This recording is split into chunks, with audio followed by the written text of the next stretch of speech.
గౌరవ సభ్యులు విష్ణుకుమార్ రాజు గారు, పార్థసారథి గారు, ఈశ్వరరావు గారు లేవనెత్తిన పలు అంశాల గురించి కొంచెం వివరణ ఇవ్వాల్సిన సందర్భం అధ్యక్ష.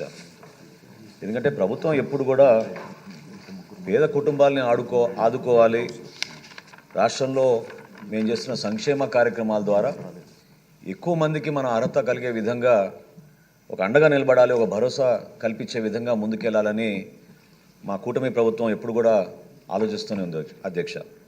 కానీ కొన్ని నిబంధనలు కేంద్ర ప్రభుత్వం కానివ్వండి, గౌరవ సుప్రీంకోర్టు కానివ్వండి ఎప్పటికప్పుడు అందిస్తూనే ఉన్నాయి. అందులో భాగంగా అసలు ఉన్న రేషన్ కార్డుల గురించి సంఖ్య ఇందాక గౌరవ సభ్యులు ఈశ్వరరావు గారు చెప్పారు.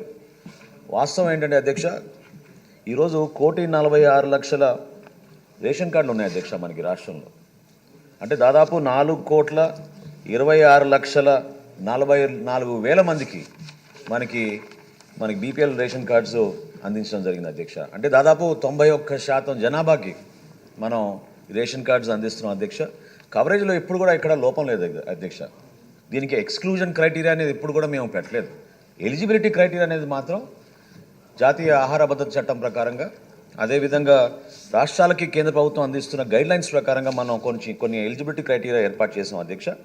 ప్రత్యేకంగా మనకి ఇన్కమ్ విషయంలో గ్రామీణ ప్రాంతాల్లో 10,000 రూపాయల నెలకి, అర్బన్ ప్రాంతాల్లో 12,000 రూపాయలు ప్రతి నెల ఇన్కమ్ ఉండే విధంగా టోటల్ ఫ్యామిలీ ల్యాండ్ హోల్డింగ్ అంటే కుటుంబానికి ఉన్న భూములు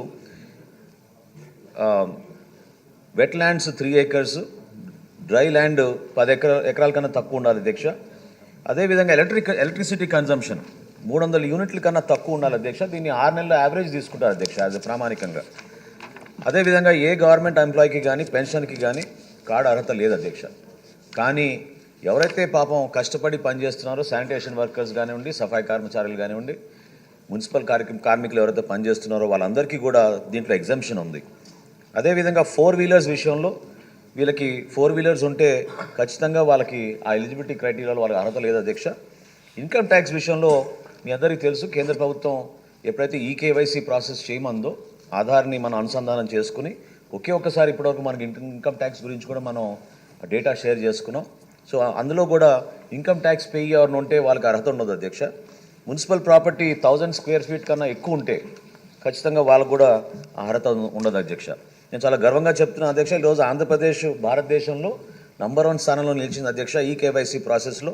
ఇప్పటి వరకు మనం 87% కంప్లీట్ చేసాం అధ్యక్ష మన కార్డ్స్ అన్ని కూడా. మార్చ్ చివరి నాటికి అంటే సుప్రీంకోర్టు గైడ్లైన్స్ ప్రకారంగా ఈకేవైసీ ప్రాసెస్